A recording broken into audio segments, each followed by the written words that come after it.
Dans le Sahel, 3 généraux claquent soudain la porte aux anciens protecteurs étrangers.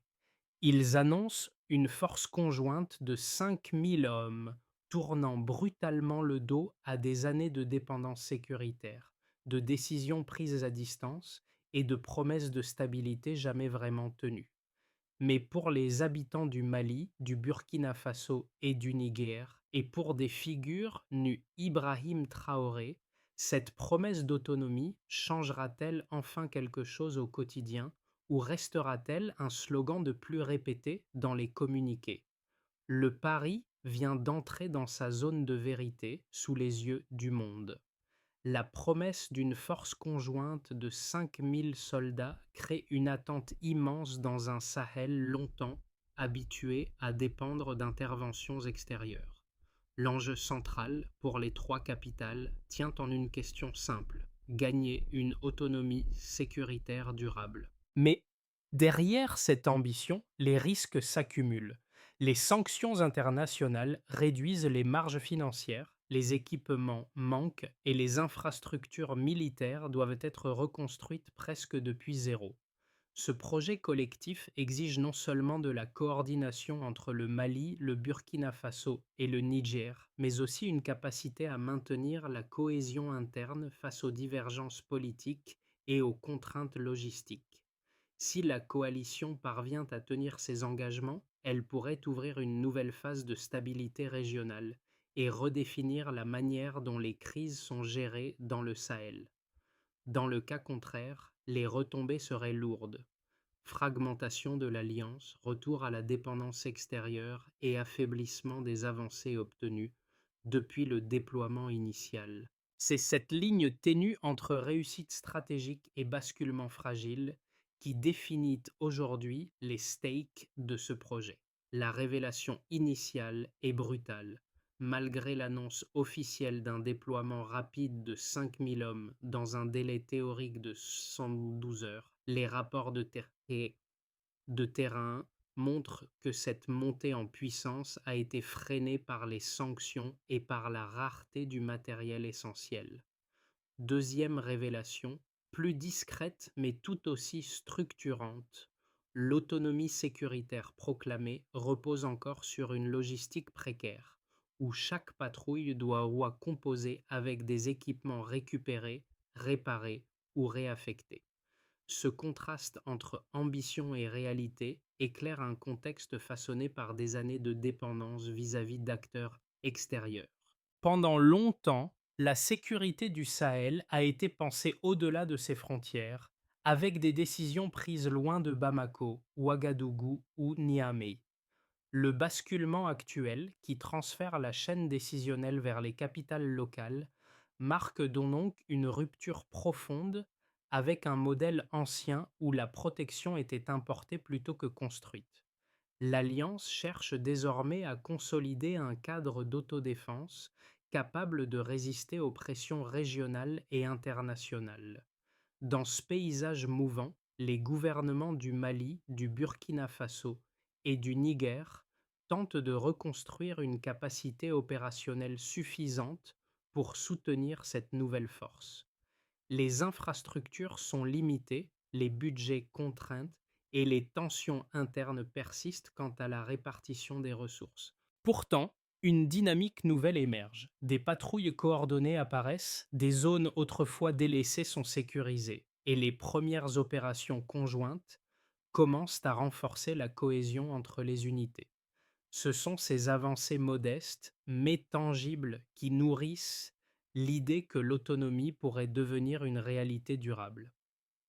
Pour les populations, cette transition représente bien plus qu'un projet militaire. Elle modifie la perception du pouvoir local et du rôle des États dans leur propre protection. Les figures politiques qui incarnent ce tournant, notamment Ibrahim Traoré, deviennent alors des repères, associés à une attente forte, celle de voir enfin un Sahel capable de décider et d'agir pour lui-même. Sur le terrain, les premières figures qui donnent un visage concret à cette transition ne sont pas les généraux, mais les officiers intermédiaires et les soldats locaux. Ce sont eux qui traduisent les intentions stratégiques en actions quotidiennes, souvent dans des conditions matérielles pour aller serrées. Dans plusieurs camps proches de Bamako ou de la frontière nigérienne, les récits convergent, les décisions sont désormais prises sur place et non plus imposées depuis des centres de commandement éloignés. Ce déplacement de l'autorité transforme immédiatement la dynamique opérationnelle. Un jeune caporal, interrogé lors des premières patrouilles communes, résume cette bascule d'une phrase simple: avant, on attendait longtemps. Maintenant, on part dès que l'alerte tombe. Cette capacité d'initiative locale crée un effet de levier inattendu. Dans certaines zones sensibles, la rapidité de réaction a permis de rouvrir des segments routiers longtemps jugés trop risqués. La protection de convois, autrefois presque impossible faute de coordination, devient progressivement plus régulière grâce à l'alignement des unités des trois pays. Les premiers résultats restent vraiment fragiles, mais ils montrent un changement d'état d'esprit. L'ambition n'est plus seulement de repousser des menaces immédiates, mais de restaurer un sentiment de maîtrise que les populations pensaient perdu. Cette reconstruction passe aussi par des gestes simples: rétablir un point de contrôle, sécuriser une route secondaire, maintenir une présence visible dans des villages isolés. Chaque action alimente l'idée qu'une sécurité née localement peut réellement prendre forme. La question fondamentale demeure pourtant intacte. Ces progrès, bien qu'encourageants, suffiront-ils à soutenir la pression constante exercée sur ces régions exposées? L'activation de la coalition commence par un déclencheur clair: la décision officielle de mettre en mouvement les premiers contingents malgré les sanctions et les stocks limités. Les trois capitales publient presque simultanément leurs directives et les unités régionales reçoivent l'ordre d'établir des patrouilles coordonnées sur les axes les plus vulnérables. La bascule est immédiate. Là où l'on attendait autrefois des instructions venues d'ailleurs, les ordres circulent désormais à l'intérieur même du Sahel, définissant un nouveau rythme opérationnel. Ce premier mouvement crée un choc positif sur le terrain. Les patrouilles se croisent, se relaient, puis s'alignent sur des protocoles communs. Dans les zones frontalières, les postes isolés voient arriver des renforts provenant des deux autres pays. Cette synchronisation, encore hésitante mais réelle, marque l'entrée dans une phase que les soldats décrivent comme la période de reprise. L'effet est palpable. Un axe routier auparavant impraticable redevient accessible, un convoi essentiel atteint sa destination sans incident majeur, et plusieurs villages signalent une baisse de menace immédiate lors des premiers jours. Puis vient la montée en intensité. Les difficultés matérielles remontent rapidement: carburant insuffisant, pièces détachées introuvables, radios vieillissantes. Les commandants sur le terrain doivent improviser. Les mécaniciens récupèrent des éléments sur des véhicules hors d'usage. Les équipes radio bricolent des antennes avec des câbles de fortune. Cette débrouillardise forcée crée un second mouvement, un haut plateau où les opérations se poursuivent malgré les freins logistiques. C'est dans cette période que les premières critiques extérieures réapparaissent, mettant en doute la capacité réelle de la coalition à tenir ses engagements. Mais le cœur du processus se trouve dans sa capacité à absorber les chocs. Un incident à la frontière provoque un test grandeur nature. Une alerte rapide nécessite la mobilisation conjointe de plusieurs unités. La réponse arrive en moins de 4 heures, un délai encore loin du standard annoncé, mais nettement inférieur aux pratiques du passé. Cette opération, bien qu'imparfaite, devient une référence interne. Les officiers y voient un signal: la coalition peut réagir. Les populations y voient un autre signe: la défense locale n'est plus un concept abstrait. Le tournant narratif arrive lorsque les autorités des trois pays, dont celle représentée au Burkina Faso par Ibrahim Traoré, renforcent publiquement l'idée que ces efforts doivent se poursuivre malgré les obstacles. Cette prise de parole donne une légitimité politique à la phase de consolidation qui s'ouvre. Les budgets restent limités. Les partenaires internationaux maintiennent une position prudente, mais la dynamique interne semble tenir. La troisième phase, phase des retombées, s'installe progressivement. Dans plusieurs zones sensibles, les habitants signalent une circulation plus fluide, des marchés qui rouvrent plus tôt, des exploitations agricoles qui reprennent une activité régulière. Les militaires observent également une réduction des attaques opportunistes grâce à la présence constante sur le terrain. Pourtant, cette amélioration demeure fragile. Les routes secondaires ne sont pas toutes sécurisées, plusieurs postes avancés manquent encore d'eau et les communications entre unités restent inégales. Toute la séquence, déclencheur, montée en intensité, retombée, illustre donc un point d'essentiel. La coalition avance, mais chaque progrès dépend d'un équilibre précaire entre volonté politique, résilience locale et adaptation quotidienne. C'est cet enchaînement d'événements, parfois tendus, parfois prometteurs, qui définit aujourd'hui le véritable test de cette alliance naissante. La phase d'analyse quantitative commence par un rappel essentiel. La coalition avait annoncé un déploiement initial de 5000 soldats, un chiffre devenu emblématique parce qu'il symbolise la volonté de rompre avec la dépendance extérieure. Ce volume d'effectifs ne suffit pas, à lui seul, à stabiliser l'ensemble du Sahel, mais il marque une étape critique dans la consolidation d'une capacité régionale autonome. Ce nombre illustre une ambition collective de réactivité accrue face aux urgences. Le deuxième indicateur clé concerne le délai théorique de 72 heures pour la mise en alerte et la projection opérationnelle. Les sources de terrain montrent que ce délai a été difficile à respecter, notamment durant les premières semaines de déploiement. Dans plusieurs zones frontalières, les unités ont mis davantage de temps à se coordonner en raison de problèmes de communication et d'équipement insuffisants. Ce délai révisé révèle la tension constante entre volonté politique et contraintes matérielles. Le troisième indicateur, sans doute le plus révélateur pour la population civile, est l'augmentation de 40% des zones protégées grâce aux patrouilles frontalières communes.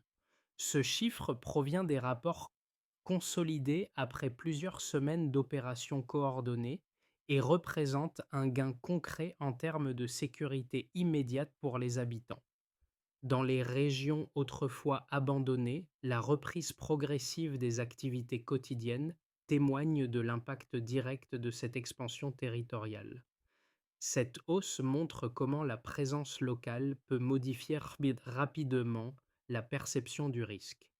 Ces trois mesures, prises ensemble, permettent de comprendre la dynamique réelle du projet. D'un côté, elles révèlent les efforts tangibles entrepris pour traduire une ambition stratégique en actions vérifiables.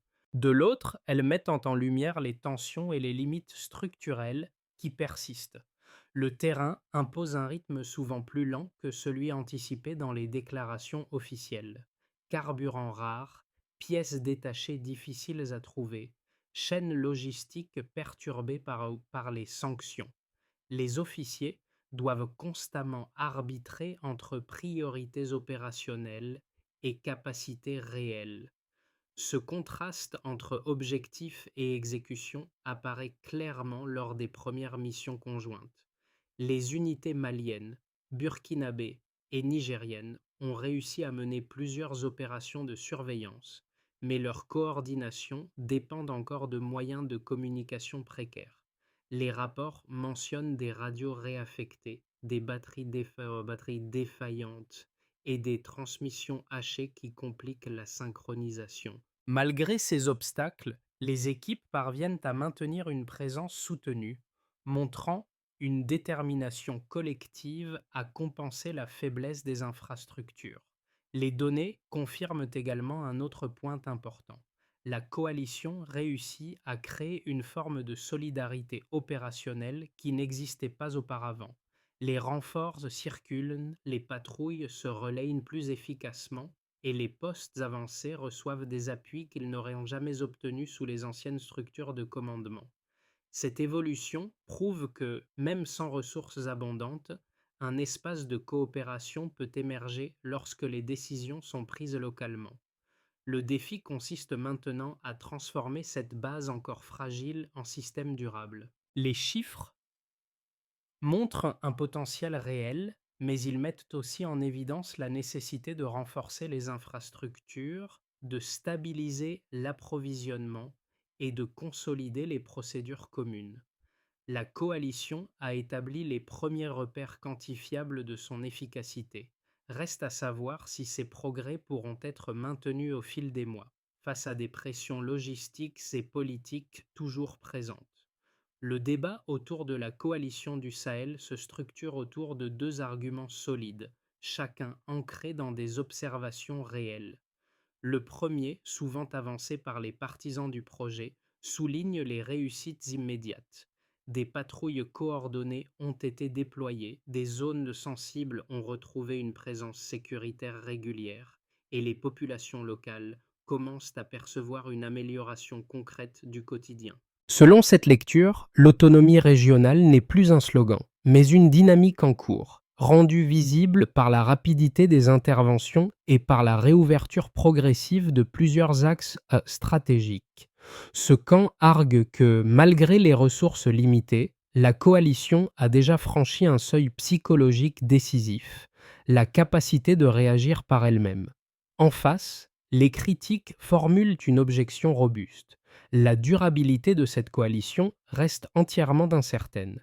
Il rappelle que les 5000 soldats annoncés manquent d'équipements essentiels, que les communications sont fragiles et que les infrastructures militaires nécessitent une reconstruction profonde avant de constituer une base réellement stable. Les tensions internes entre les trois pays constituent un deuxième point d'inquiétude, notamment autour de la répartition du financement et de la gestion des ressources humaines.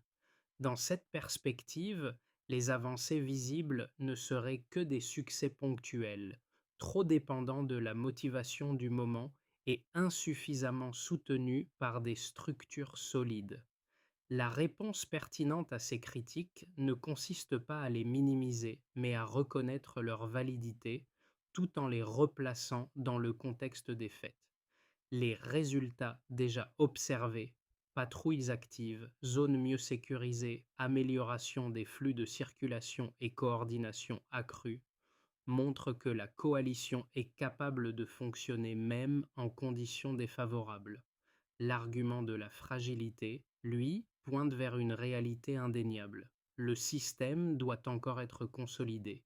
Ces deux perspectives ne s'excluent donc pas. Elles dessinent un tableau complet dans lequel la coalition avance réellement, mais sur un terrain instable qui exige des efforts continus.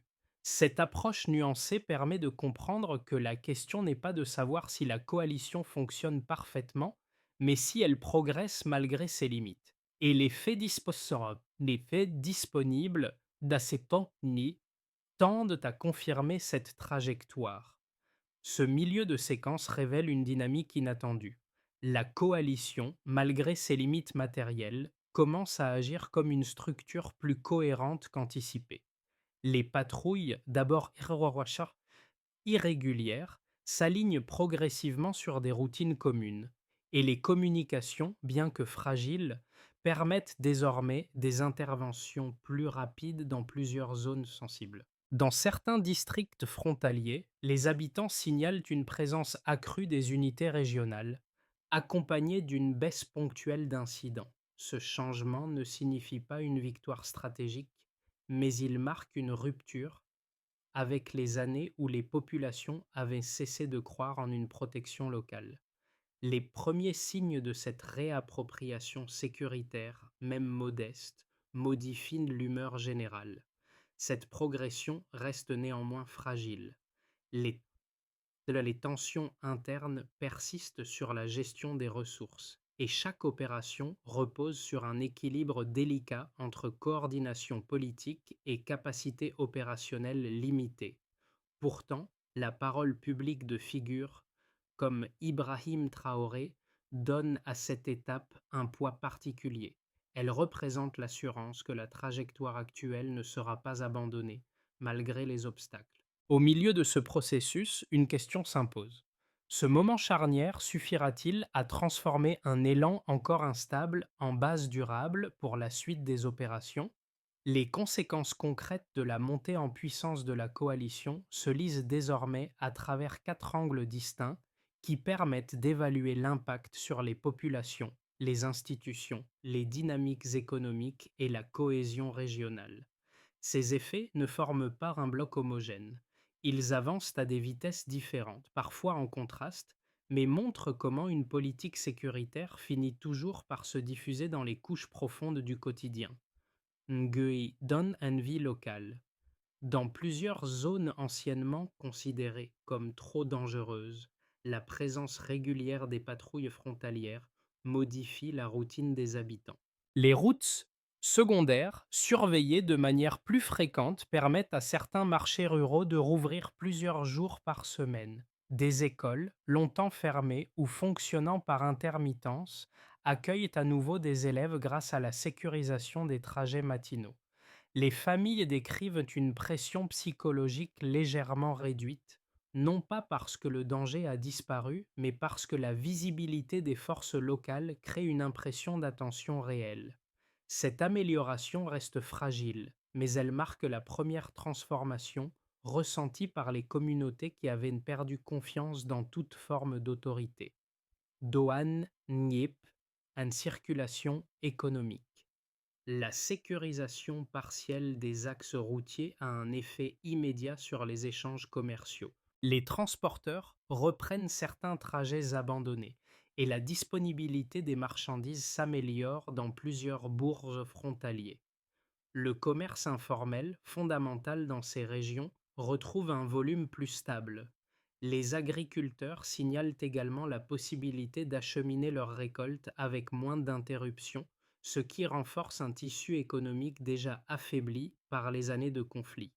Toutefois, les entreprises restent prudentes, les variations de sécurité demeurent fortes, et la dépendance aux ressources limitées de la coalition empêche une reprise plus large. Nui Boshintri en institution locale. Au sein des trois États membres, l'alliance devient un test institutionnel. Les ministères de la Défense tentent d'uniformiser des procédures longtemps divergentes, tandis que les chaînes de commandement apprennent à fonctionner avec des partenaires régionaux. Ce processus crée des tensions, mais aussi une nouvelle forme de coordination politique, où chaque décision opérationnelle a un impact direct sur la crédibilité gouvernementale. Les discours publics, notamment ceux relayés par les autorités du Burkina Faso autour d'Ibrahim Traoré, donnent une légitimité accrue à la logique d'autonomie, tout en augmentant la pression pour produire des résultats durables. Who vu que cohésion régionale. La coalition influence également l'équilibre plus large du Sahel. Les États voisins observent cette expérimentation avec prudence, y voyant à la fois une tentative de construire un bloc sécuritaire endogène et un signal que les dynamiques d'intervention extérieure doivent être reconsidérées. L'amélioration partielle de la coordination frontalière crée une zone tampon plus cohérente, réduisant le risque de débordements immédiats. Toutefois, la dépendance persistante aux ressources limitées rappelle que cette cohésion régionale ne peut s'ancrer durablement sans une consolidation logistique. Ces quatre niveaux montrent une vérité simple.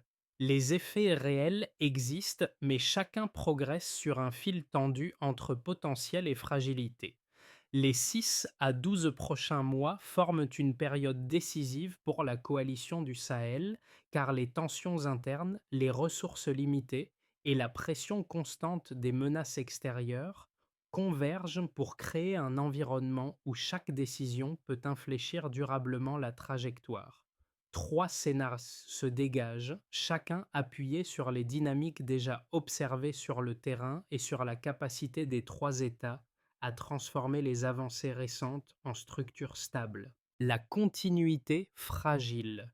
Dans cette projection, la coalition maintient son niveau d'activité actuel, avec des patrouilles régulières dans les zones les plus sensibles et une coordination fonctionnelle entre les unités.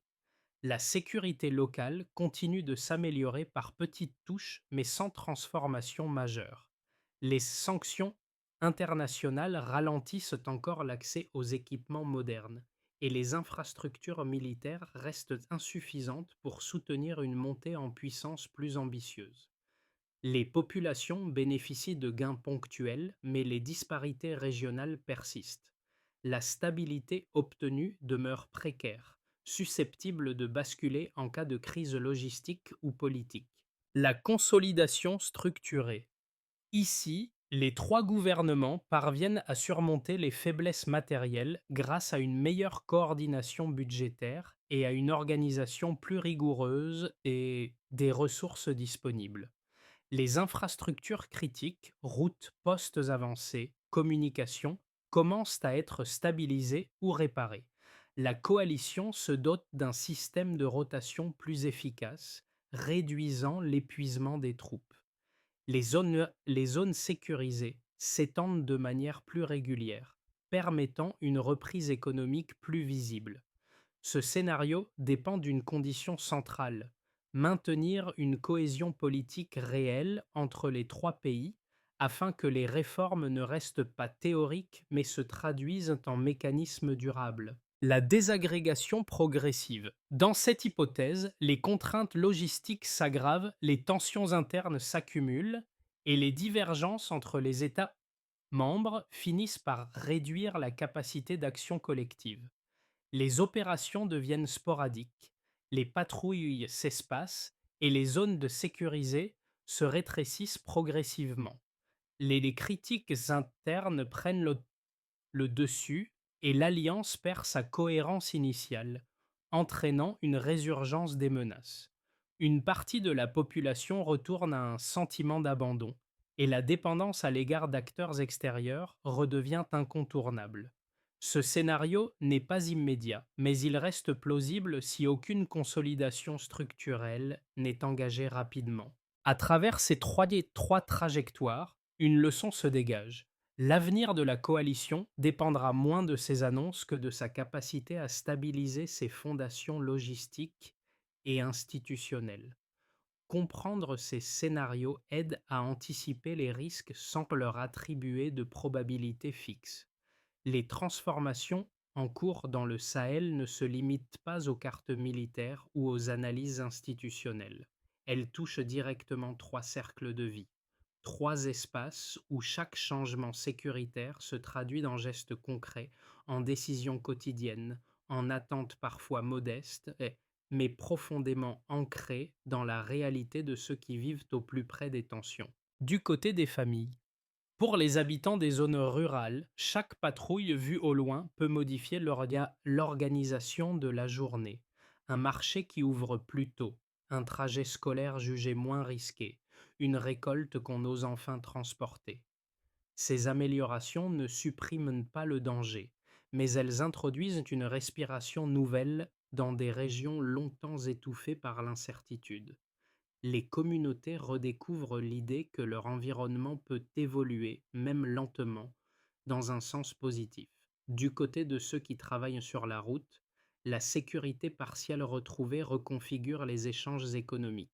Les chauffeurs reprennent des itinéraires abandonnés, les commerçants réorganisent leurs livraisons et les artisans reconnectent leurs réseaux. Les coûts de transport diminuent légèrement, non pas grâce à des infrastructures rénovées, mais parce que le risque immédiat recule par endroits.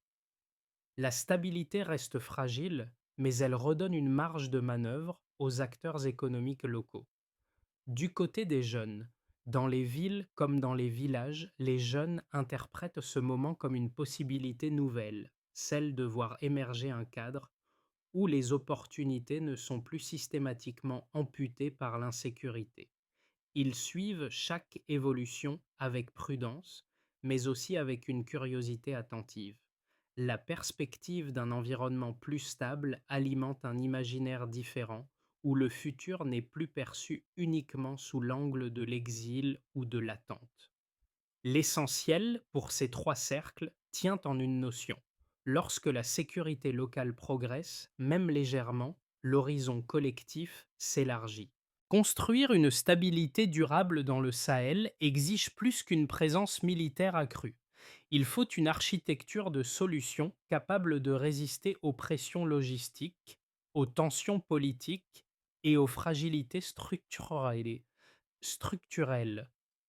Une feuille de route réaliste, fondée sur les signaux déjà visibles sur le terrain, peut s'articuler autour de 5 étapes successives, chacune conçue pour consolider la précédente et éviter les ruptures brusques qui ont freiné les efforts passés. Étape 1. Stabiliser les infrastructures critiques. La priorité consiste à sécuriser et réparer les routes essentielles, les postes avancés et les points de communication. Sans cette base minimale, aucune coordination durable n'est possible entre les trois armées. L'objectif est modeste mais crucial. Assurer que les unités puissent se déplacer, se ravitailler et communiquer avec régularité. Étape 2. Uniformiser les procédures opérationnelles. Les trois pays doivent harmoniser les protocoles de patrouille, de réaction rapide et de transfert d'informations. Cette uniformisation réduit les erreurs et permet aux unités mixtes de fonctionner comme un bloc cohérent, même en conditions difficiles. Étape 3. Structurer un système d'appui logistique commun. Il s'agit de mutualiser les stocks de carburant, de pièces détachées et d'équipements réparables.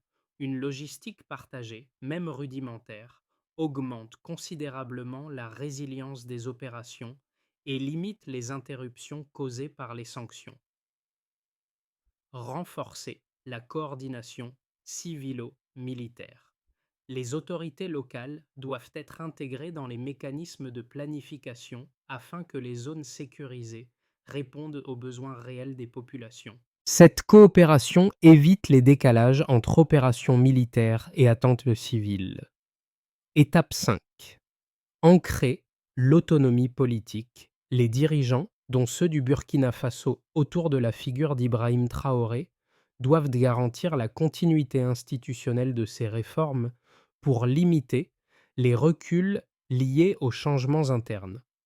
L'ensemble de cette trajectoire vise une idée centrale: rendre la progression moins vulnérable aux crises soudaines. Dans le silence des routes reconquises, une image persiste, celle du jeune caporal qui, lors des premières patrouilles communes, affirmait qu'il suivrait désormais des ordres venus du terrain et non plus d'ailleurs. Ce geste, presque anodin, est devenu un motif central du basculement en cours. Il illustre la manière dont une décision politique encore fragile peut se traduire en acte individuel capable de transformer la dynamique collective. Aujourd'hui, cette même image prend une dimension plus large. On y voit non seulement un soldat, mais une métaphore des populations qui tentent de reprendre prise sur leur destin. Les marchés rouverts, les écoles réanimées, les routes surveillées rappellent que chaque progrès naît d'un enchaînement de décisions locales, parfois hésitantes mais soutenues par une volonté persistante de ne plus subir les événements. Les discours publics, notamment ceux relayés par les autorités burkinabées autour d'Ibrahim Traoré, donnent un cadre politique à cette transformation, mais ce sont les gestes quotidiens, répétés par des milliers d'anonymes, qui lui donnent sa profondeur réelle. Et au cœur de cette scène élargie, une conviction demeure: un territoire change quand ceux qui le vivent refusent de l'abandonner. Dans un Sahel encore traversé de fragilité, la transformation en cours ne dépend plus seulement des opérations militaires ou des décisions politiques. Elle s'enracine dans les gestes quotidiens, dans les communautés qui réapprennent à reconstruire leur espace de vie.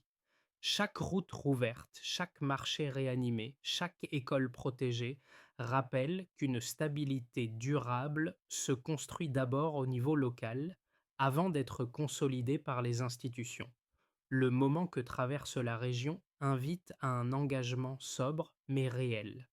Soutenir les initiatives locales, s'informer de manière nuancée, encourager les coopérations qui valorisent l'autonomie plutôt que la dépendance.